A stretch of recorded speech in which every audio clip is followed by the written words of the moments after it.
Welcome to Chapter 6. Our discussion on the digestive system started with the oral cavity, and now we move caudally, one structure at a time. Next on our list is the esophagus. Let's begin. The esophagus in dogs and cats is a muscular tube which serves as the passageway for food boluses and fluids from the oral cavity to the stomach. It is divided into the cervical part, which starts at the oropharynx margin. This becomes the thoracic esophagus at the point of the thoracic inlet to the diaphragm. After that, the short abdominal esophagus is seen connecting to the cardia of the stomach.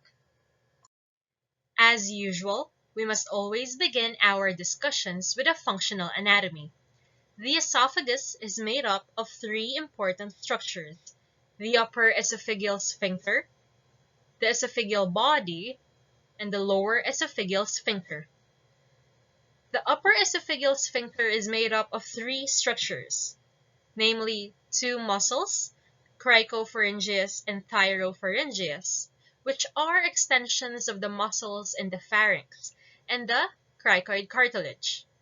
The esophageal body is a muscular body which can be made up of skeletal muscle, smooth muscle, or both, depending on the animal species. The LES is more of a physiologic sphincter than a true anatomic one. These sphincters function during the swallowing process. I would trust that the physiology of swallowing was discussed in the digestive part of systemic physiology because that is vital in understanding how rumination works. Positioning of the esophagus varies depending on its part.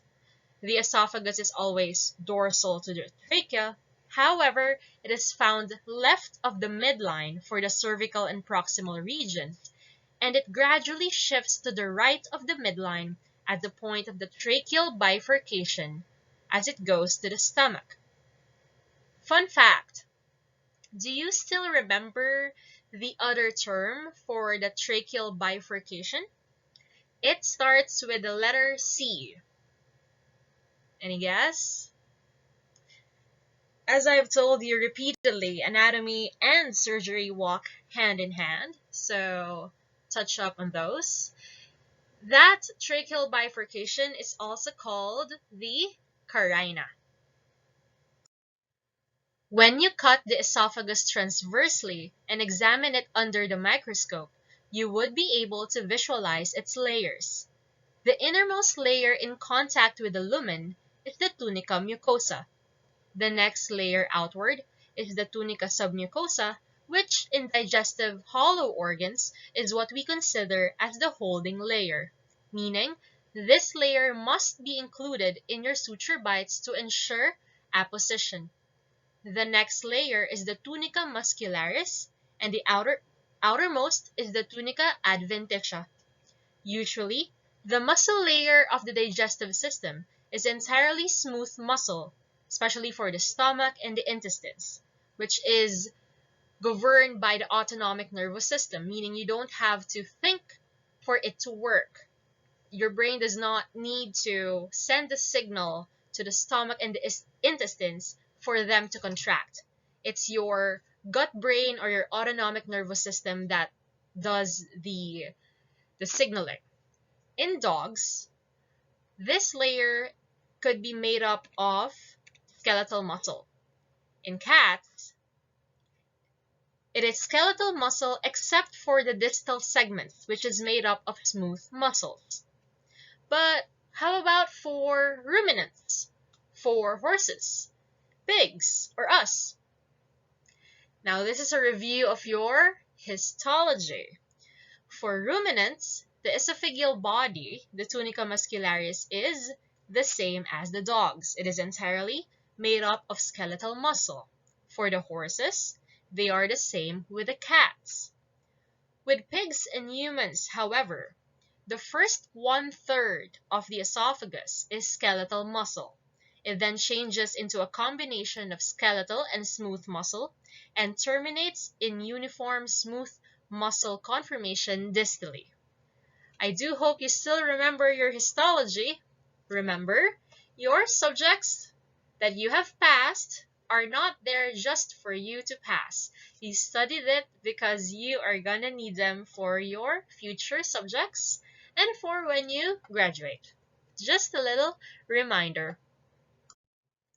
The esophagus has a segmental blood supply, meaning each region would have a different vascular supply.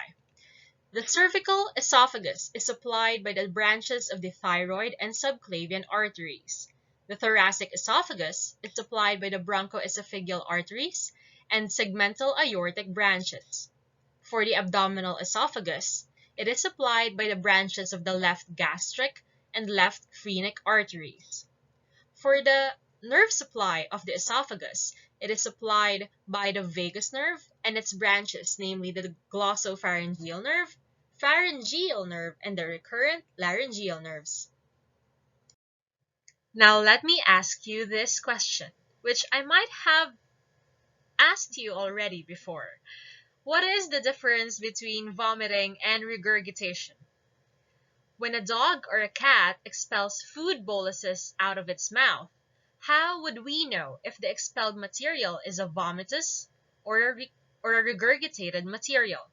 For one, vomiting is an active process or a forceful expulsion of the gastrointestinal contents, most of the time just the gastric contents.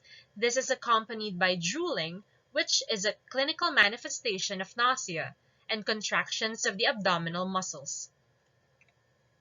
On the other hand, regurgitation is a passive process of the ingesta going back into the oral cavity.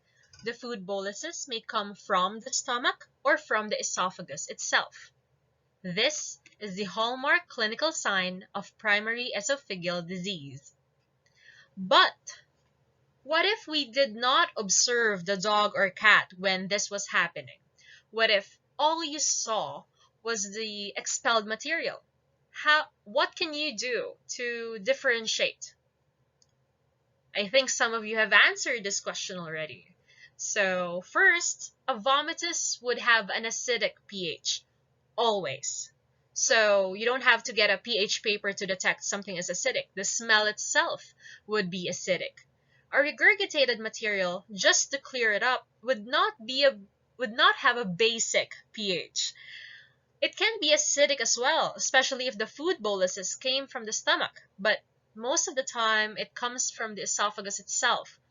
The food bolus has not reached the stomach first, and it has been regurged out. That is why commonly food boluses would have a tubular shape when it is expelled out of the animal if the animal suffers from regurgitation. A vomitus would have a very different appearance. I know you would know what a vomitus looks like, because if you haven't vomited once in your life, then consider your choice of friends. No, I'm kidding. You would know what a vomitus looks like. There are different esophageal pathologies, such as esophageal obstruction, perforation, stricture, and megaesophagus. Megaesophagus is the dilation of a segment of the esophagus. It is usually addressed with medical management, so we will only focus our lectures on the most common, which is the esophageal obstruction. See you in our next video.